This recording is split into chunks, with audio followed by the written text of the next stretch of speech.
और ये लगेंगे तो बाद में मैल ही हो जाएंगे। आप अपने को सुंदर बनाने के लिए चाहे जितना बढ़िया पाउडर लगाइए, अंत में वो मैल होगा और उसको धोना पड़ेगा। अंत में वो मैल ही होगा, उसको धो देना पड़ेगा। निस्संग कितना भी साबुन लगाइए, आप जानते हैं, मैल छुड़ा लीजिए शरीर का, पर साबुन को भी छुड़ाना ही पड़ेगा। तो नास्वादयेत सुखम तत्र निस्संग प्रज्ञया भवेत। प्रज्ञा जागृत रहे और निस्संग रहिए। निस्संग प्रज्ञया भवेत। निश्चरत निश्चल चित्तम एकी कुर्यात प्रयत्नतः। नारायण, देखो दो बात होता है, एक निश्चलत चित्त और एक निश्चरत चित्त। निश्चरत और निश्चलत, निकल के जाने वाला चित्त निश्चरत है और अपने आप में कांपने वाला जो चित्त है वो निश्चलत है।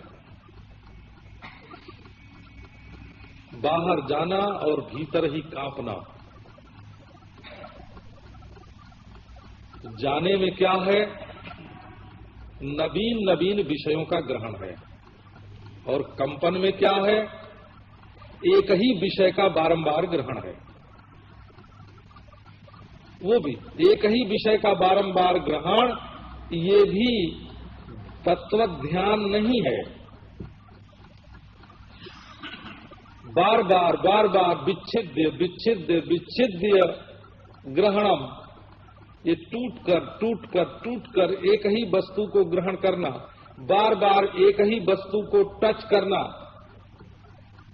ये चलता हुआ चित्त है। और एक से दूसरे में, दूसरे से तीसरे में, तीसरे से चौथे में, इस तरह विषय से विषयांतर को जाना चलता हुआ चित्त है। तो चित्त न चले न हिले, न हटे न सटे, न चले न हिले, चित्त ऐसा हो जाए।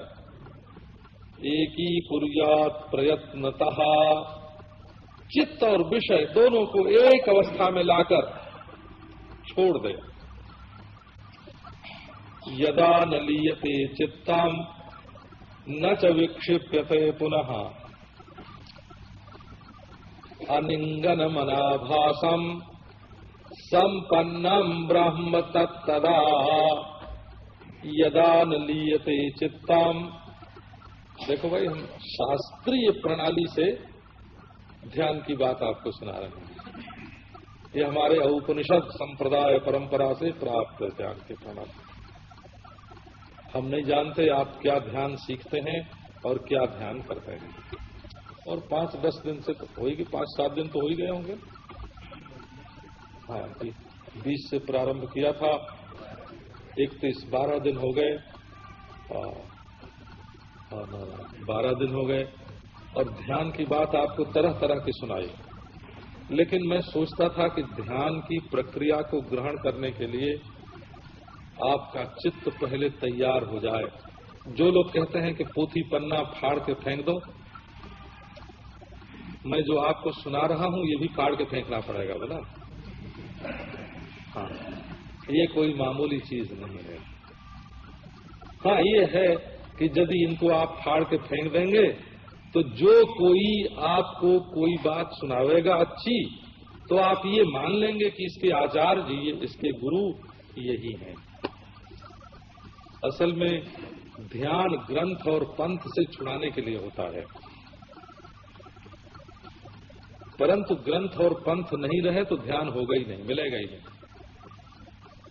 ग्रंथ और पंथ ध्यान देते हैं और देकर स्वयं ग्रंथ और पंथ से छुड़ाते हैं, ये उनकी महिमा है, यही उनकी उदारता है। आजकल कोई व्यक्ति आपको ध्यान देगा तो आपका चेला बनावेगा, बांध के रखेगा। और ग्रंथ और पंथ कहते हैं, तू प्रभु जीवे मैं मर जाऊं, तू अनंत हो जा, तू अद्वय हो जा, तू ब्रह्म हो जा, उसके बाद हम नहीं रहेंगे, हम अपने आप को हटा लेते हैं, तुम सावधान स्वावलंबित हो जाओ। यदा न लीयते चित्ताम न च विक्षिप्यते पुनः अनिंगनमनाभासम संपन्नम ब्रह्म तत्तदा।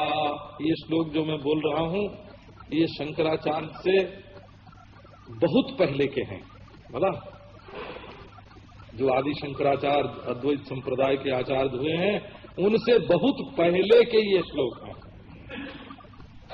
यदा न लीयते चित्ताम न च विक्षिप्यते पुनः, लय न हो। लय होने से अपने में कारणता आती है और कारणता आने से निर्विशेषता भंग हो जाती है। जो कारण है वो निर्विशेष नहीं हो सकता, वो तो कार्य से विशेष है। यदा न लीयते चित्तम, और जब विक्षेप होता है तो कार्यता सच्ची हो जाती है। लय में कारणता सच्ची होती है और विक्षेप में कार्यता सच्ची होती है। तो जब चित्त में न कार्य है न कारण है, अनिंगनमनाभासम, चलना और हिलना नहीं, अनिंगनम संकेत नहीं, इशारे नहीं, और अनाभासम विषय का आभास नहीं, द्वैत की गंध नहीं, रसास्वादन से विनिर्मुक्त। का तुम का ये तुम माने ध्यान के ब्रह्म, तुम माने ध्यान के ब्रह्म हो, ज्ञान के नहीं। हे भगवान, लो शंकराचार्य भगवान ने कहा कि ये जो ध्यान का ब्रह्म है, अभी जो इतनी प्रक्रिया सुनाई ना, ये जो ध्यान का ब्रह्म है ये 2 नंबर के अधिकारी के लिए है, और ज्ञान का जो ब्रह्म है वो 1 नंबर के अधिकारी के लिए है। तो जब ध्यान का ब्रह्म ऐसा है, अनिंगनम अनाभासम, इसमें न चलना है न हिलना है न अहम है, अनाभासम, न विषय है न विषयी है, न इसमें भोक्ता है न भोग्य है। अनाभासम का अर्थ है न भोक्ता है न भोग्य है, न कर्ता है न कार्य है, न ध्याता है न ध्येय है। तो इस समय तुम्हारी क्या स्थिति है? बोले ब्रह्म संपत्ति है, संपन्न ब्रह्म है। ये संपन्न ब्रह्म माने हुआ हुआ ब्रह्म, ये ब्रह्म संपत्ति है, हुआ हुआ ब्रह्म है। और है ब्रह्म, बोले है ब्रह्म जो है वो ध्येय नहीं है, ध्यान नहीं है, ध्याता नहीं है, ध्यानस्थ नहीं है। तो तब क्या है वो ब्रह्म, है ना? तो उस ब्रह्म में भाई वो जो ब्रह्म है, वो जो यह ब्रह्म है, वह जो यह है ना, स एष आत्मा, ये ध्यान उसका उपलक्षण है। बोला ध्यान ब्रह्म जो है ये ज्ञान ब्रह्म का उपलक्षण है। उपलक्षण है माने उसको पहचानने का संकेत स्थल है। ये महल नहीं है, ये न नंदगांव है न बरसाने है, तो ये क्या है? कहीं संकेत बट है। ये जो ध्यान है, ये जो ध्यान ब्रह्म है, ये न शुद्ध आत्मा न शुद्ध परमात्मा का ये क्या है? का उपलक्षण है। उपलक्षण है माने संकेत मात्र है। इस संकेत के द्वारा संकेतित जो यथार्थ स्थिति है, परमार्थ है, उसको ब्रह्म बोलते हैं। तो आओ आज मैंने कई दिन के बाद, है ना, 10-12 दिन तक मनोराज्य की जो प्रक्रिया होती है ना, मनोराज्य की, शंकराचार्य का कहना है कि जिसको एक ही झटके में, है ना, खट से विद्या का स्विच दबकर अविद्या रूप अंधकार का नाश नहीं हो जाता है, उसके लिए ये ध्यान की प्रक्रिया है। और वेदांत के संप्रदाय में, अद्वैत के संप्रदाय में जैसे ये प्रक्रिया है, इसी प्रकार 2-3 प्रक्रिया और हैं संप्रदाय में। केवल अद्वैत वेदांत के संप्रदाय में केवल वही चलती हैं, परंतु आजकल अद्वैत संप्रदाय भी तो मनमाना ही चलता है ना। वो भी तो परंपरा से प्राप्त नहीं, जो गिरुआ कपड़ा रंग लिया है ना, जो ब्रह्म करने लगा वही अद्वैत संप्रदाय का हो गया। तो ये जो प्रक्रिया है ये सीखने योग्य है। हे ज्ञेयाप्यपाक्यानि विज्ञेयान्यग्रजानतः, क्या त्यागना है ये सीखो, क्या जानना है ये सीखो, क्या पाना है ये सीखो, और क्या पचाना है ये सीखो। चार बातें, छोड़ना क्या, जानना क्या, पाना क्या और पचाना क्या। इनमें से एक सत्य है और 3 झूठे हैं। अब आप इनमें देखो, अपने मन से आप सोचो, ये 4 बात जो बताई, छोड़ना, जानना, पाना और पचाना, इनमें से 3 झूठे और 1 सच्चा। हे ज्ञेयाप्यपाक्यानि विज्ञेयान्यग्रजानतः तेषामन्यत्र विज्ञेयाद उपचारस्त्रिषु स्मृतः। इसमें एक जो ज्ञान ब्रह्म है उसको छोड़ करके ये जो छोड़ने की, पाने की और पचाने की वस्तुएं हैं, ये सब की सब मिथ्या है। ओम शांति शांति।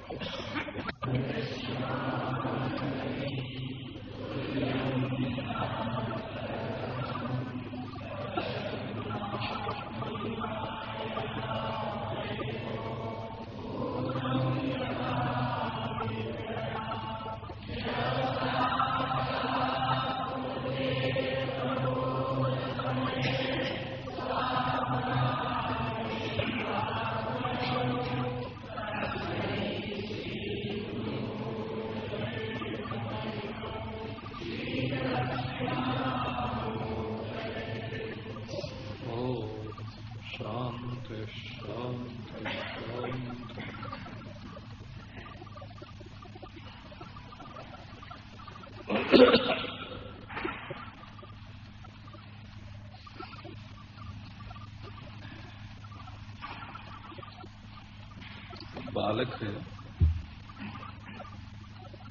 वो अपने घर में माता को जेवर पहने देखता है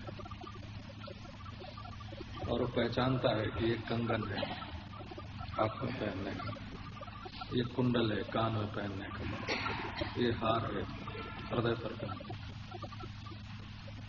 परंतु वो स्वर्ण धातु को नहीं जानता है।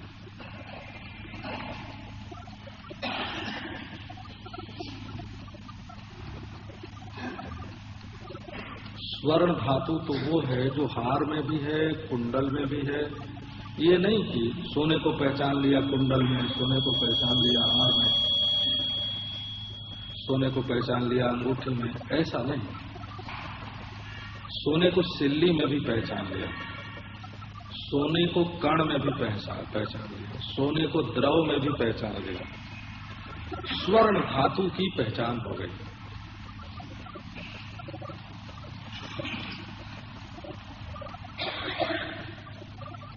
तो जो केवल कंगन को पहचानता है, हार को पहचानता है, अंगूठी को पहचानता है ना, वो पहचानना उसका व्यष्टि ज्ञान है, समष्टि ज्ञान नहीं है। और उसकी जो स्मृति है, उसकी जो धारणा है, उसकी जो कल्पना है, वो ध्यान के भेद है।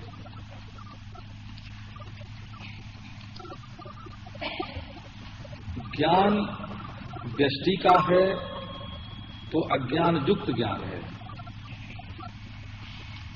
और ज्ञान समष्टि का है तो सर्वज्ञता है।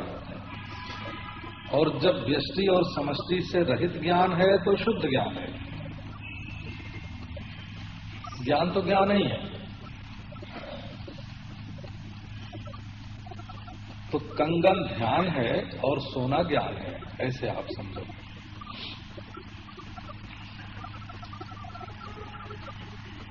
जिसने सोने को पहचान लिया उसके लिए वो चाहे कंगन की शक्ल में हो, चाहे हार की शक्ल में हो, चाहे कुंडल की, उसकी शकल सूरत,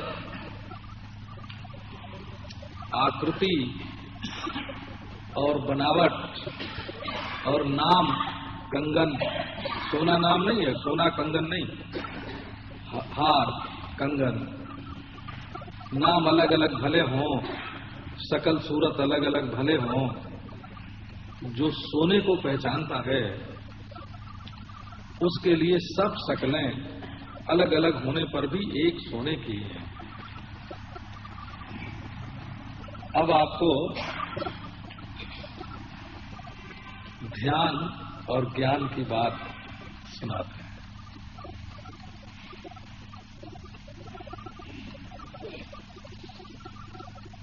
आपका ध्यान समग्र देश काल वस्तु को अपने में लीन कर लेता है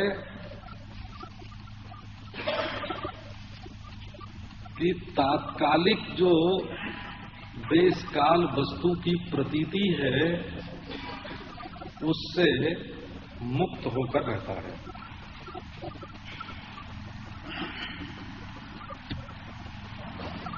माने आप अपने एक शरीर में बैठे हैं और ध्यान में मनोवृत्ति को लीन कर लिया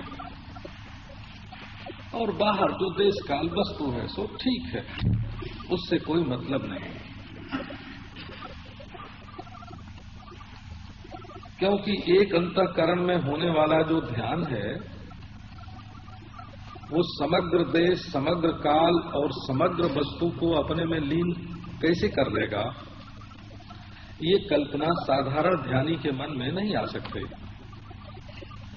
तो जब आप एक देह का आसन लगा के बैठते हैं और एक शरीर में रहने वाले मन को रोक करके ऐसी अवस्था में ले जाते हैं जहां पूर्व पश्चिम उत्तर दक्षिण और पहले और बाद और घड़ा और कपड़ा इनका भान न हो, तो वो आपके अंतःकरण में एक ध्यान बनता है।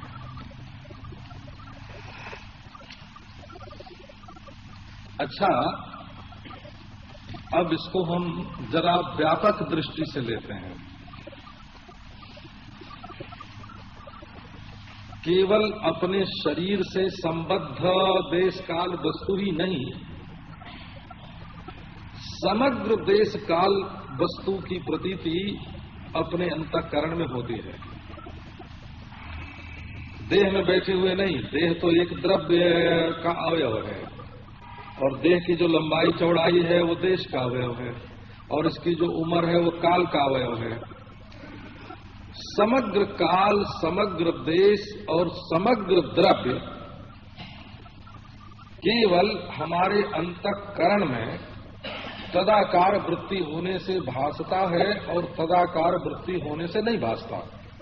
तो हमारा अंतःकरण कितना बड़ा का समग्र देश का आश्रय, समग्र काल का आश्रय, समग्र वस्तु का आश्रय।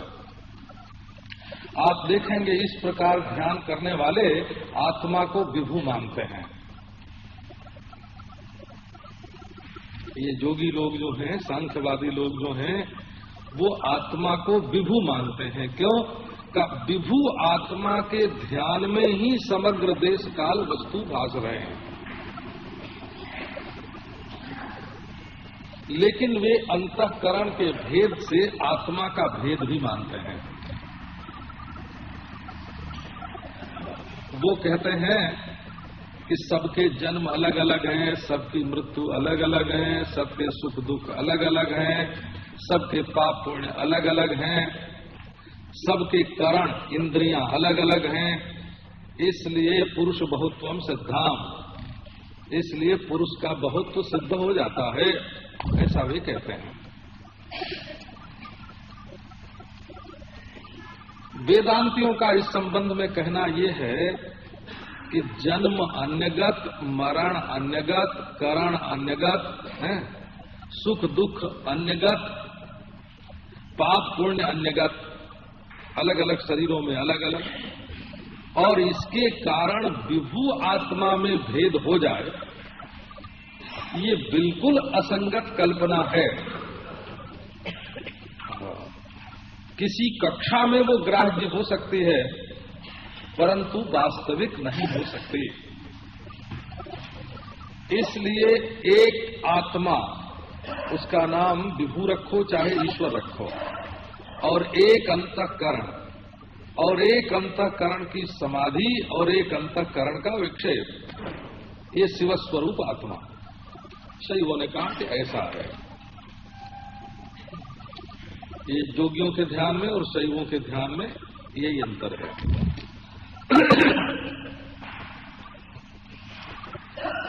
परंतु ज्ञान क्या है?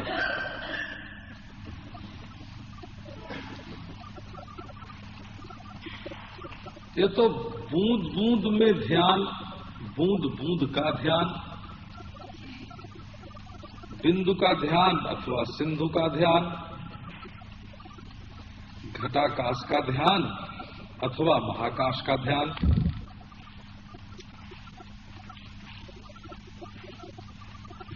तो असल में ध्यान जिस अंतःकरण में होता है, वो अंतःकरण यदि निर्वृत्तिक सन्मात्र निर्विशेष है, तो चिन्मात्र आत्मा से भिन्न नहीं हो सकता। और यदि चिन्मात्र निर्विशेष है, तो सन्मात्र आत्मा से भिन्न नहीं हो सकता, क्योंकि सत और चित्त में भेद करने वाला कोई पदार्थ नहीं है, कोई विशेष नहीं है। जहां निर्विशेष सत है, तो निर्विशेष होने से ही वो चित्त से भिन्न नहीं होगा, और जो निर्विशेष चित्त है, वो निर्विशेष होने से ही सत से भिन्न नहीं होगा। इसलिए समाधि की दशा अलग और विक्षेप की दशा अलग, ये कल्पना करने का कोई कारण ही नहीं है। तो ये चिन्मात्र ही सत है और सन्मात्र ही चित्त है, और उसमें न कोई अंतःकरण है, और न समाधि है, और न विक्षेप है, न बंधन है, न मुक्ति है, न जन्म है, न मरण है। और ये सब कुछ होता हुआ चाकचिक्य चकाचौंध, ये आत्मा की ही दमक है।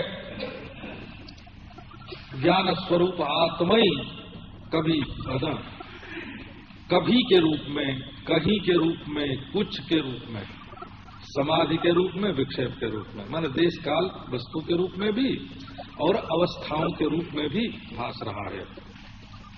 तो आत्मज्ञान जो है वो दूसरी चीज है,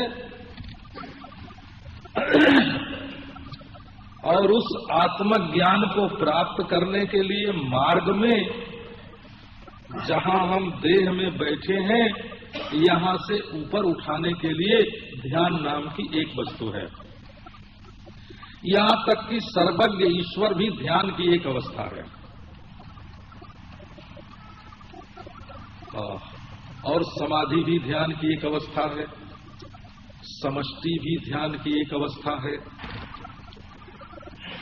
और व्यष्टि और विक्षेप और जीवात्मा का ये भी ध्यान की ही एक एक अवस्था है। प्रत्येक कुंडल, प्रत्येक कंगन, प्रत्येक हार ध्यान की एक अवस्था है, और सबको मिला करके, घोल करके, घुला करके जो स्वर्ण की एक अवस्था है, वो भी ध्यान की एक अवस्था है।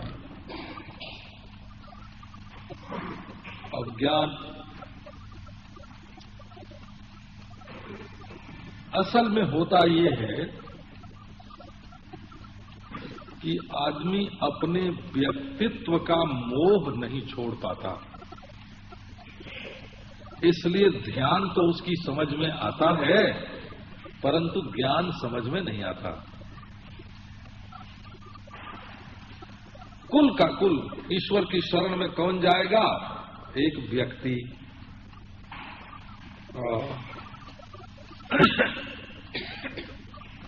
समाधि कौन लगावेगा? का एक व्यक्ति।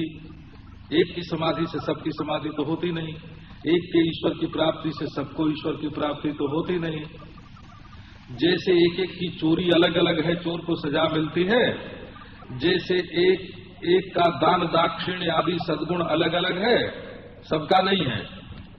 जैसे एक के चित्त की चंचलता, काम, क्रोध, लोभ, मोह उसी को तकलीफ देते हैं, वैसे एक की समाधि, एक का ध्यान एक को ही आनंद देता है। ये जो एक एक अपने अपने व्यक्तिपने को अलग अलग मान लिया गया है और 16 आने देह के संबंध से ही वो अलग माना हुआ है।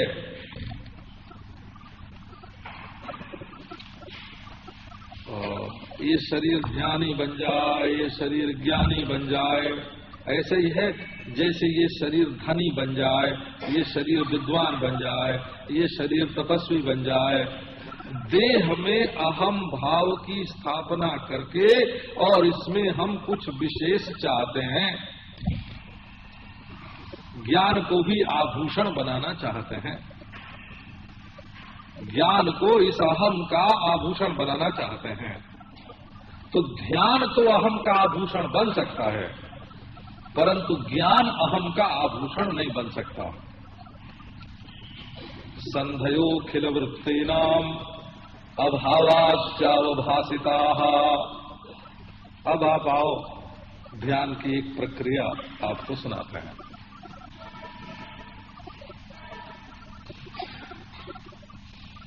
वो तो गांव में डीह बाबा होते हैं, डीह बाबा। डीह बाबा नहीं जान, ग्राम देवता। मद्रास की ओर जाते हैं तो गांव के बाहर वो मिट्टी के है ना बना बना के खपरेल पका पका के बड़े ऊंचे ऊंचे रखे रहते हैं। हमारे गांव की तरफ भी प्रत्येक गांव में डीह बाबा होता। हमने देखा बचपन में सुअर के बच्चे की बलि देते हैं डीह देवता को। तो अब जो गांव का आदमी है वो तो समझता है कि अगर डीह बाबा नाराज हो जाएंगे तो हमारा सर्वस्व बिगाड़ देंगे, और खुश हो जाएंगे तो हमको भी खुश रखेंगे। तो वो डीह बाबा को खुश रखने की कोशिश करता है। तो हमारी महत्व बुद्धि परब्रह्म परमात्मा में है कि डीह बाबा में, ब्रह्म राक्षस में है। तो अपनी अपनी स्थिति के अनुसार अपने अपने विवेक की रोशनी में मनुष्य देखता है। तो आओ आत्मा को, है ना, आत्मा को ढूंढे जरा। तो आप लोग आत्मा माने जैसा कैसा, ऐसा वैसा, ऐसा कुछ नहीं समझ।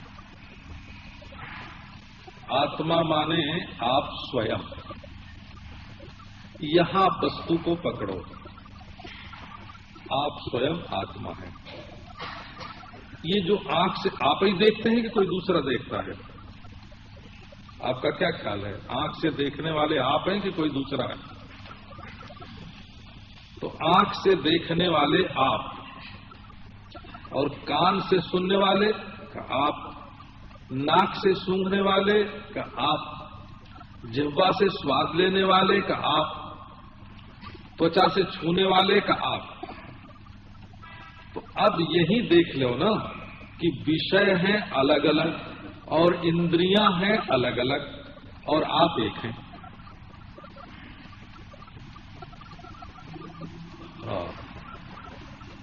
तो नाक से कोई दूसरा सूंघता है, आंख से कोई दूसरा देखता है, कान से कोई दूसरा सुनता है, ऐसा तो नहीं है ना। आप इस शरीर के भीतर जो है सो श्री गोविंदाय नमो नमः। आप ये देख लीजिए कि आंख और रूप अलग अलग हैं और देखने वाले आप हैं। जरा यहां ध्यान जमाइए। तो रूप अलग अलग आते हैं, कभी लाल, कभी काला, कभी पीला, कभी नीला, ये रूप है। और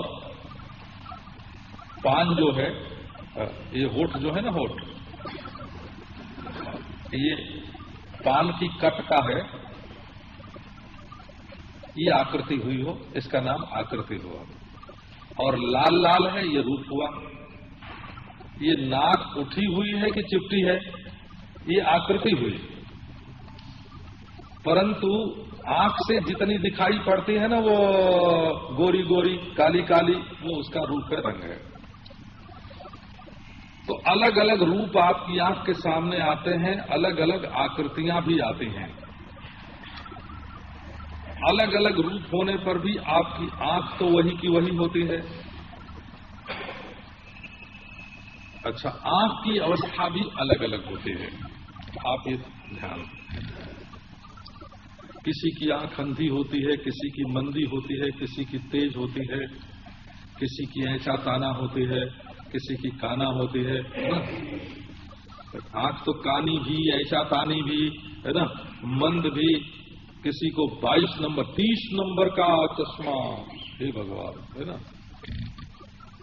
जवान जवान लोगों को मैंने देखा है ना, और कोई बिना चश्मे की। तो आंख भी अलग अलग होती है, और एक व्यक्ति की ही आंख बचपन में कुछ, जवानी में कुछ, बुढ़ापे में कुछ।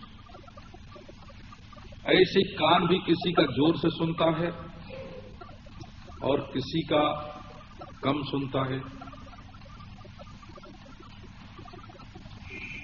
इसी तरह नाक भी होती है, जीभ भी होती है, बता, त्वचा भी होती है। परंतु इनके द्वारा विषयों को ग्रहण करने वाला जो है, विषय की अनेकता होने पर भी और इंद्रियों की अनेकता होने पर भी ग्रहण करने वाला जो है वो एक होता है। तो ये अनेक जो रूप और शब्द और स्पर्श और रस और गंध हैं, वो आप नहीं हैं, ये ध्यान कीजिए। और अनेक जो इंद्रियां हैं, सो भी आप नहीं हैं। इंद्रियां अनेक हैं, अनेक तरह की हैं, आप इनसे भी जुदा हैं। इन सब के भीतर रहकर और इन सबको आप देख रहे हैं, इन सब के द्वारा आप काम ले रहे हैं। अच्छा, तो मनोवृत्तियां भी अनेक हैं। आप जानते हैं दिन भर में 17 मनोवृत्ति होती है, और बिना किसी कारण के ही कभी हंसने लगते हैं, कभी रोने लगते हैं। दिन भर में आपको 2-3 बार कोई देखे तो एक बार उदास देखेगा, एक बार हंसते हुए देखेगा। आप हंसते हुए हैं कि उदास हैं, आपकी मनोवृत्ति बदलती रहती है, मूड बदलता रहता है, मन बदलता रहता है। ये आपकी जो मुदा है, मुदा मौज, ये जो लोग कर्म से सृष्टि नहीं मानते हैं ना, माने कर्मानुसार सृष्टि नहीं मानते हैं, मुसलमान लोग, ईसाई लोग, तो वो ईश्वर की मौज मानते हैं। सृष्टि क्या है कि जैसे समुद्र में तरंग है, ऐसे ये खुदा की मौज है। तो ये आपका मन है। अच्छा, तो मौज भी तरह तरह की होती है, आप वो भी नहीं है। मौज अनेक है, आप एक है। कभी बुद्धि जागृत रहती है, कभी वासना जागृत रहती है। आप देखो, एक ही विषय उपस्थित होने पर आपकी बुद्धि कहेगी छूना मत, और मन कहेगा कि जरा भोग लो तो क्या हो गया, है ना। तो मन अलग, बुद्धि अलग। कभी बुद्धि उस भोग का समर्थन करेगी, कभी विरोध करेगी। अच्छा देखो, बुद्धि कभी सो जाएगी, कभी जाग जाएगी। तो आप विषय से भी निराले, इंद्रियों से भी निराले, मनोवृत्तियों से भी निराले, बुद्धिवृत्तियों से भी निराले, उनके सोने जागने से भी निराले। ये आपका स्वरूप है। इसमें आप थोड़ा टिकिए ना। अभी देखो, एक हिस्से को मैंने छोड़ दिया है इसमें, उस पर आपका ध्यान गया कि नहीं। पांव चलते हैं, कभी तेज दौड़ते हैं, कभी धीरे धीरे चलते हैं, कभी नहीं दौड़ते हैं। हाथ कभी काम करता है, कभी खूब मशीन जोर से चलाता है और कभी हाथ जोड़ता है। देखो हाथ में अनेक क्रिया होती है, कभी चुप रहता है, कभी जीभ बोलती है, कभी चुप रहती है। और शौच लघु शंका के लिए तो आप कभी कभी जाते हैं, बिना शौच लघु शंका के भी रहते हैं। तो आप दोनों हालत में रहते हैं ना, सब हालतों में रहते हैं ना। इनकी क्रिया कैसे होती है कि प्राण के द्वारा। तो कर्मेंद्रियों से क्रिया भी अनेक होती है, कर्मेंद्रियां भी अनेक हैं और इनमें कभी क्रिया होती है, कभी नहीं क्रिया होती है। तो आप प्राण से भी निराले हैं। कर्तापन की ओर क्रिया ले जाती है और भोक्तापन की ओर ज्ञानेंद्रियां ले जाती हैं। मन की इंद्रिय को स्वीकार करके आप भोक्ता बनते हैं। मन की शांति में भी भोक्ता बनते हैं और मन की चंचलता में भी भोक्ता बनते हैं। कर्मेंद्रियों की प्रधानता, जब आप कर्मेंद्रिय वाले हैं तब आपका नाम कर्ता, और जब आप ज्ञानेंद्रिय वाले हैं, अंतःकरण वाले हैं, तब आपका नाम भोक्ता। ये कर्तापन और भोक्तापन दोनों बुद्धि का अभिमान है, परंतु भोक्तापन बुद्धि की शांति में ही रहता है और कर्तापन केवल क्रियाशीलता में ही भासता है। आप शरीर को लेकर के द्रव्य हैं, आप ज्ञानेंद्रियों को लेकर ज्ञाता हैं, आप कर्मेंद्रियों को लेकर कर्ता हैं, आप अंतःकरण को लेकर भोक्ता हैं, और भोक्ता भी विश्राम करता है। आनंदमय कोष में, समाधि में भोक्ता विश्राम करता है।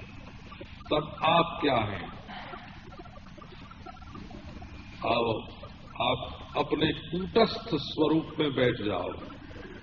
संदयो खिल वृत्तीनाम अभावाश्चावभासिता।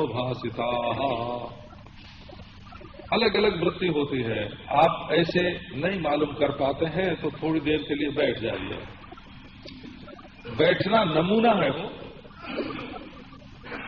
हाँ, पहले हमको अपने बचपन की याद, ये अमृतधारा नाम की एक दवा आती थी।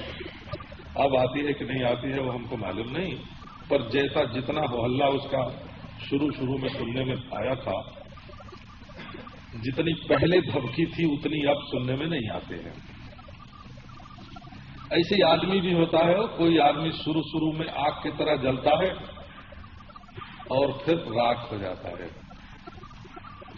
कितने जोगी, कितने साधु, कितने ज्ञानी, कितने नेता हैं, शुरू में कितने भभकते हैं और अंत में बुझ जाते हैं।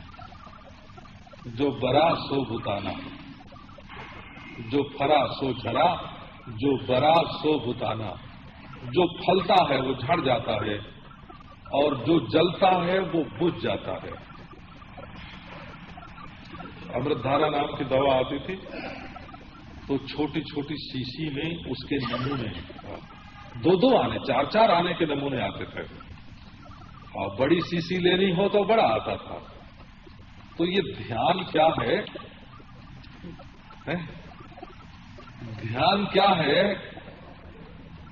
ये ज्ञान दृष्टि का एक नन्हा सा नमूना है, एक बूंद। आपके अंतःकरण में जब ज्ञान की एक बूंद, आनंद की एक बूंद, सत्स्वरूप की एक झांकी, सत्स्वरूप की एक झांकी, ज्ञान स्वरूप की एक रश्मि, आनंदामृत धारा की एक बूंद जब आपके हृदय में प्रकट होती है तब उसका नाम होता है ध्यान। अनंत आनंदामृत धारा की एक बूंद, अनंत ज्ञान प्रकाश की एक रश्मि, अनंत सत्ता, अनंत सत का एक क्षणिक झांकी जब आपके हृदय में आती है तब उसका नाम होता है ध्यान। उससे आप उसको आप नमूना समझिए। हमारे गांव के कहार लोग जो है ना, कहार, ये पहले कलकत्ते में काम करते थे। तो अपने से जब कलकत्ते से आते तो इतना इतना इतना इतना कपड़े के नमूने, है ना, अब वो बड़े बड़े नमूने की वो होती थी, वो पैकेट बना होता था।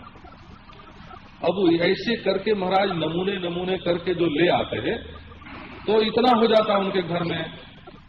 तो फिर उसकी कमीज बनवाते थे, उसकी गंजी बनवाते थे रंग बिरंगी, जैसे आजकल एक नया फैशन चला है ना, उसमें मैच करने का सवाल नहीं होता है, मैच वाला सवाल छूट गया, नया फैशन आया। तो तरह तरह की रंग बिरंगी एक ही पोशाक में, एक नहीं, तो लेके आते थे। तो वो जैसे पूरा थान नहीं होता था, या मिल में जितने कपड़े बनते थे सब नहीं होते थे, उनका एक नमूना होता था। वैसा ये ध्यान जो है, ये ज्ञान का एक नमूना है। नमूना क्या बोलते हैं इसको? सैंपल। हा, सैंपल, अब ठीक हो गया। हाँ, ये ज्ञान का एक सैंपल है ध्यान, लेकिन जो अभी मैं सुनाने जा रहा हूं वो है। हाँ, वो क्या है कि देखो, आपके मन में अनेक प्रकार की वृत्तियां उदय होती रहती हैं। घटाकार वृत्ति आई, घटाकार नहीं, वो स्त्री आकार वृत्ति आई। समझ लो, अपने मन में बेटी आई, अपने मन में बेटा आया, अपने मन में पति आया, अपने मन में पत्नी आई, है ना, और कल्पना आई कि ऐसा मकान बनेगा। तो ये अलग अलग आते रहते हैं, और आप बिल्कुल एक ही रहते हैं। तो मन में ही तो आते जाते हैं ना। मन में रात आई, मन में दिन आया, और आप वही हैं। तो ये जब एक बार मन में दिन आया और एक बार रात आई, तो दोनों के बीच में भी तो कुछ होता है ना। कभी इतनी देर तक तो मन में कुछ नहीं रहा, तो वहां वहां आपका विषय क्या रहा? आप क्या देख रहे थे? कि कुछ नहीं देख रहे थे। तो कर्मेंद्रियों से कर्म होने और न होने में, ज्ञानेंद्रियों से ज्ञान होने न होने में, मन के सुखी दुखी होने और न होने में, तरह तरह की वृत्तियों के उदय होने और अस्त होने में, नई नई वृत्तियों के आने में और मिटने में, और उनकी संधियों में आप स्वयं प्रकाश रह करके सबको देख रहे हैं। सबको देख रहे हैं, इसका नाम हो गया दृष्टा। दो आदमी आपस में लड़ रहे हो, तो जो एक का पक्ष लेगा वो तो हो गया पक्षपाती, और जो छुड़ाने के लिए पहुंच गया वो हो गया मध्यस्थ। और जो उदासीन भाव से, भाई सड़क पर तो ऐसी लड़ाई होती रहती है, और नारायण, तो तुम बैठे हो और तुम्हारे सामने कभी वृत्ति उदय होती है स्त्री की, कभी पुरुष की, कभी दोनों की नहीं है,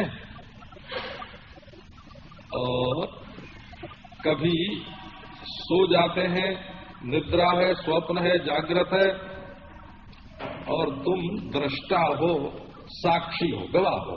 साक्षी माने गवाह होता है, गवाह। पक्षपाती गवाह नहीं होता, दुश्मन गवाह नहीं होता। गवाह वो होता है जो दोनों ओर में से किसी ओर मिला हुआ न हो। अनमिला गवाह अनमिला होता है, गवाह अनमिला होता है, उसका नाम साक्षी है। सबके बदलने पर भी नहीं बदला, इसलिए उसका नाम कूटस्थ है। किसी वृत्ति के साथ वो कर्ता भोक्ता नहीं बना, इसलिए उसका नाम तटस्थ है। वो सबको देखता है, इसलिए उसका नाम दृष्टा है। उसके बिना किसी की सिद्धि ही नहीं हो सकती। वो सबको प्रकाशता है, इसलिए उसका नाम प्रकाशक है। अपने प्रकाश के लिए उसको किसी दूसरे की जरूरत नहीं है, इसलिए उसका नाम स्वयं प्रकाश है। तो एक रस है तटस्थ, कूटस्थ। वो कूटस्थ है, एक सरीखा, बदलता नहीं है। वो तटस्थ है, किसी के साथ तादात्म्यापन्न नहीं होता, असंग है। वो प्रकाशक है और वो स्वयं प्रकाश है। किसका?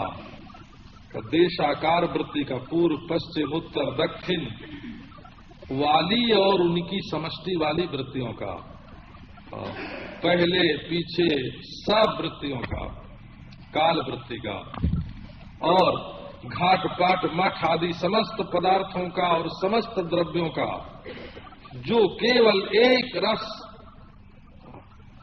कूटस्थ बिना बदले हुए, तटस्थ माने असंग रहकर और साक्षी माने सबको देखता हुआ, प्रकाशक माने सबको प्रकाश देता हुआ और स्वयं प्रकाश माने अपने प्रकाश के लिए किसी का पराधीन न होता हुआ, ऐसा। ये आप इन शब्दों के अर्थ पर ध्यान दें।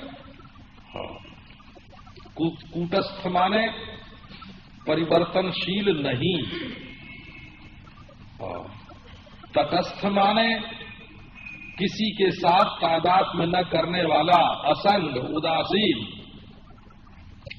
दृष्टा माने देखने वाला, केवल देखने वाला ही नहीं, सबका प्रकाशक। उसके प्रकाश के बिना दूसरा कोई प्रकाशित नहीं हो सकता। और स्वयं प्रकाश, अपने प्रकाश के लिए किसी की अपेक्षा नहीं रखता, न देश की, न काल की, न वस्तु की, न आश्रय की, न विषय की। वो किसी में नहीं है और उसमें कोई नहीं है, न आश्रय की, न विषय की। ध्यान से उठे तो ऐसा मालूम हुआ कि मैं ध्यानस्थ हो गया था। बस पकड़े गए।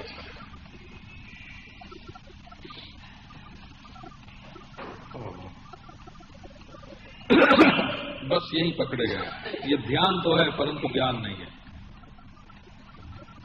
वेदांत यही कहता है कि जब तुम तटस्थ रहते हो, कूटस्थ रहते हो, दृष्टा रहते हो, असंग उदासीन रहते हो, एक रस, असंग उदासीन एक रस रहते हो, साक्षी रहते हो, यही तुम्हारा स्वरूप जब है। और जब तुम प्रकाशक रहते हो और स्वयं प्रकाश रहते हो और देश काल वस्तु सबको अपनी प्रतीति में दिखाते हो, तो भले मानुष ये तो सोचो कि तुम एक शरीर में कैसे अटोगे, एक अंतःकरण में कैसे अटोगे। तुम तो असल में अद्वितीय ब्रह्म हो। ये बात वेदांत बताता है। इसका नाम होता है ज्ञान। ये जो तुम तटस्थ, कूटस्थ, दृष्टा, साक्षी, असंग, उदासीन, एक रस, सर्वावभाषक, स्वयं प्रकाश, देश काल वस्तु के साक्षी, ये जो तुम हो, तुम, इस तुम को तुम क्यों नहीं बोलते अहम ब्रह्मास्मि? क्या आपत्ति है तुमको बोलने में? ये जो अहम, तटस्थ, कूटस्थ,